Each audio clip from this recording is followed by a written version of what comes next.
So, mashallah, you've given us these 4 conditions. That's great. I want to repent. I want to do what you've been sharing with me to do.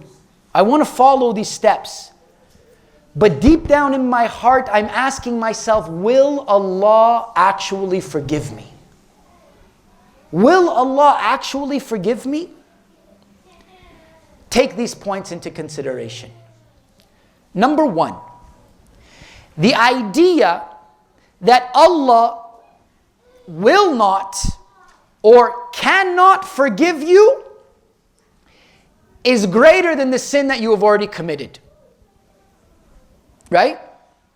If you believe in your heart that Allah will not forgive you, or you believe that Allah cannot forgive you because your sin is greater than the mercy and the maghfirah of Allah subhanahu wa ta'ala, then that is a greater sin than whatever sin that you have already committed.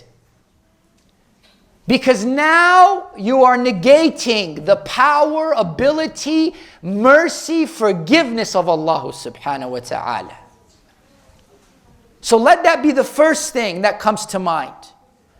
That nothing I do, no sin that I commit is greater than the mercy and generosity and love and care that Allah has for me and my well-being. Nothing.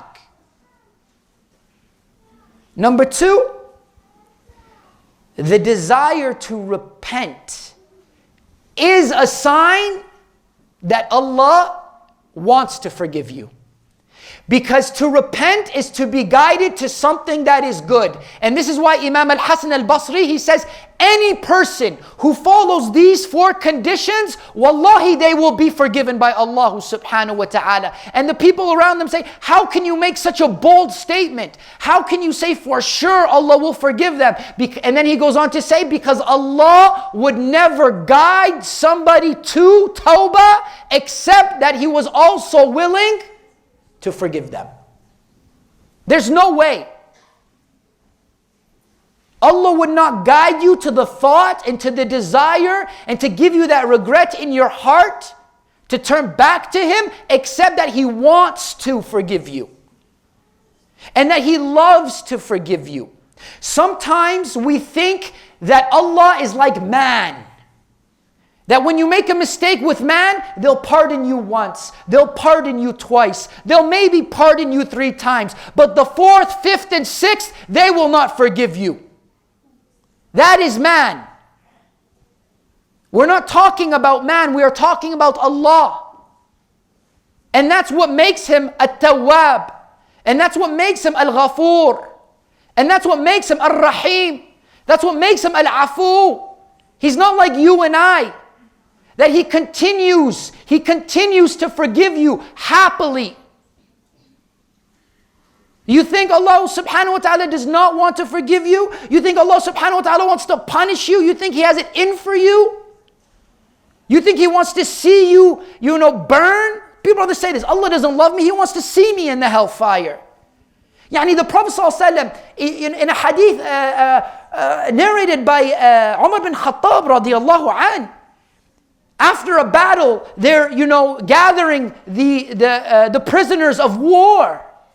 And there's a woman who has been captured and she's lost her child. And she's looking for her child. Where is he? Where is he? I can't find my child. And then all of a sudden she sees her child and she runs to that child. And she picks up that child and she immediately begins to suckle that child and fulfill the needs of that child. The Prophet ﷺ, he saw this all. The companions, they saw this all. And then the Prophet ﷺ, he looks at his companions and he says, do you believe that that woman would ever cause harm to that child? They said, never, Ya Rasulullah. She would never hurt that child. And then the Prophet ﷺ puts everything into context. That Allah is more merciful on His servants than that woman is to her child. You think Allah has it in for you? Allah wants to see you succeed. Allah subhanahu wa ta'ala wants to see you prevail. He wants to see you overcome that sin. This is why there's a direct connection between you and him. Don't go to the imam. Don't go to your friend. Go straight to Allah subhanahu wa ta'ala. And he will forgive you. The man who loses his camel, he lost everything. He's sitting now. He's hopeless. He goes to sleep. He finally wakes up. He sees the camel. He shouts out to Allah, "Oh Allah, I am your Lord and you are my servant." He mixes it up. He mixes it up. He's so happy, he's so content that he says, "Oh Allah, I am your Lord and you are my..." He mixes it up, you know.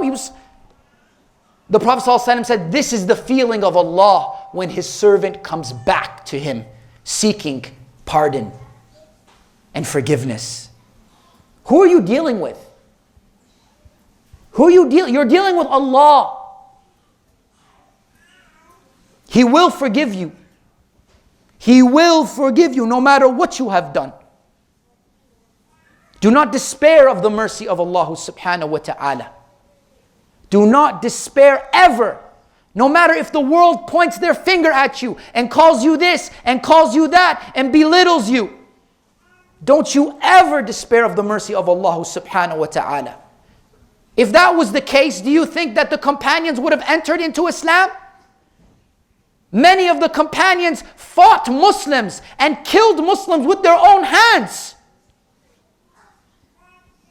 But it was through their tawbah, al-awda wal-ruju' ila Allah subhanahu wa ta'ala, that made them men and women that we talk about today and we take as role models. Never despair of the mercy of Allah subhanahu wa ta'ala.